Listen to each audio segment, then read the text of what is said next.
Hello everyone, welcome back to my channel Recipes by Suvi. இன்னைக்கு நம்ம பார்க்க போற ரெசிபி leftover chapatis வெச்சு பண்ணக்கூடிய ரெசிபி தான் chilli chapati. இந்த ரெசிபி எப்படி பண்றதுன்னு வாங்க பார்க்கலாம். ஒரு panல 2 டேபிள்ஸ்பூன் ஆயில் ஆட் பண்ணிக்கோங்க.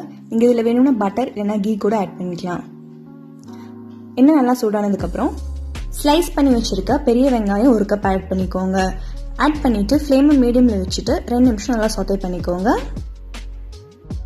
வெங்காயம் ஹாஃப் குக் ஆனதுக்கு அப்புறம் அடுத்து நம்ம இதுல இஞ்சி பூண்டு விழுது ஆட் பண்ணிக்கலாம். இஞ்சி பூண்டு விழுது 1 டீஸ்பூன் ஆட் பண்ணிக்கோங்க, கரெக்டா இருக்கும். அடுத்து உப்பு 1 டீஸ்பூன் ஆட் பண்ணிக்கோங்க. அடுத்து இதுல ஸ்லைஸ் பண்ணி வச்சிருக்க தக்காளி 1/2 கப் ஆட் பண்ணிக்கோங்க. 1 கப் வெங்காயத்துக்கு 1/2 கப் தக்காளி கரெக்டா இருக்கும். இப்போ தக்காளி ஆட் பண்ணியாச்சு. மீடியம் ஃப்ளேம்ல வச்சுட்டு நல்லா கலந்து விட்டுக்கோங்க. தக்காளி 2 நிமிஷம் நல்லா குக் ஆகட்டும். இப்போ நல்லா குக் ஆயிடுச்சு.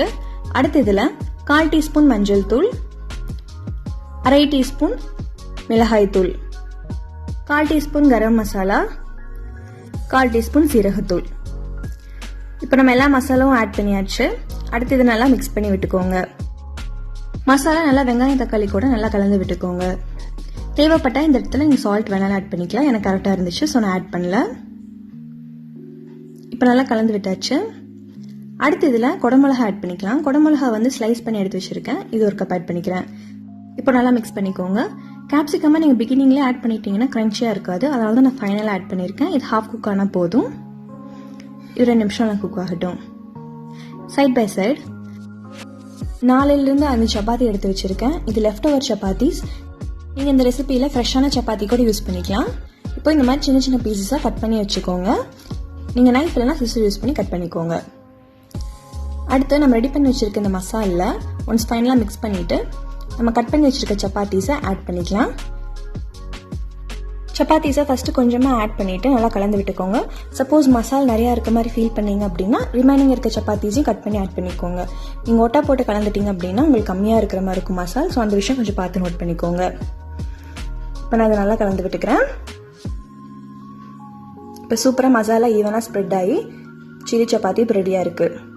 ஸோ ஃபைனலாக சால்ட் அண்ட் ஸ்பைஸ் செக் பண்ணிக்கோங்க. இதில் கொஞ்சம் கொத்தமல்லி இலை தூவி இந்த ரெசிபியை ஃபினிஷ் பண்ணிக்கிறேன். Super easy chilli chapati ready ஆயிடுச்சு. அடுத்து ஒரு பிளேட்டுக்கு ட்ரான்ஸ்ஃபர் பண்ணிடுறேன். இந்த ரெசிபியை நீங்கள் பிரேக்ஃபாஸ்ட், லஞ்ச், டின்னர், ஈவினிங் ஸ்நாக்காக கூட ட்ரை பண்ணி பாருங்கள். ரொம்ப நல்லாயிருக்கும். குழந்தைங்களுக்கு ரொம்ப பிடிக்கும். வீட்டில் இருக்கிற பொருள் வச்சு ரொம்ப ஈஸியான ரெசிபி, ரொம்ப குயிக்காகவும் செஞ்சு முடிச்சிடலாம். ஸோ மறக்காமல் ட்ரை பண்ணி பாருங்கள். இந்த ரெசிபி பிடிச்சா என் சேனலுக்கு மறக்காமல் சப்ஸ்கிரைப் பண்ணுங்கள். அடுத்து ஒரு சூப்பரான ரெசிபியோட உங்களை மீட் பண்ணுறேன். Until then, it's bye from me, Shweta. See you guys in my next video.